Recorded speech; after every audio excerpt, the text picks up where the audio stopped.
వరంగల్ జిల్లా ప్రభుత్వ పాఠశాలలో 10వ తరగతి పూర్తి చేసి 500కు పైగా మార్కులు సాధించిన విద్యార్థులకు మంత్రి కొండా సురేఖ ప్రశంసాపత్రాలను అందజేశారు.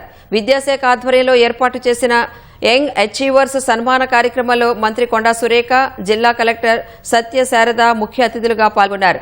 10 ఇంటర్మీడియట్ పరీక్షల్లో సత్తా చాటిన విద్యార్థులను సన్మానించి ప్రశంసాపత్రాలను అందజేశారు. ముఖ్యమంత్రి రేవంత్ రెడ్డి ప్రభుత్వ పాఠశాలలు, కళాశాలలపై ప్రత్యేక దృష్టి సారించారని చెప్పారు. ప్రతి నియోజకవర్గానికి 200 కోట్ల నిధులతో ఇంటిగ్రేటెడ్ పాఠశాలల్ని నిర్మిస్తున్నారని తెలిపారు. దానికి తగ్గట్టుగానే కార్పొరేట్ పాఠశాలలకు దీటుగా ప్రభుత్వ పాఠశాలలో చదువుతున్న విద్యార్థులు 500కు పైగా మార్కులను సాధించారని అన్నారు.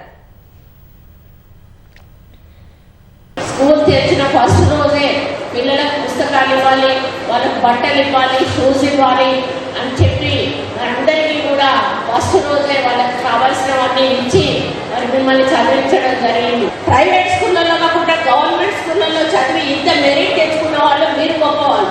కాబట్టి ఈరోజు మనము గవర్నమెంట్ స్కూళ్లను ఏ విధంగా ఎంకరేజ్ చేయాలని ముఖ్యమంత్రి గారు ఆ విధంగా ఎంకరేజ్ చేస్తూ ఉన్నారు.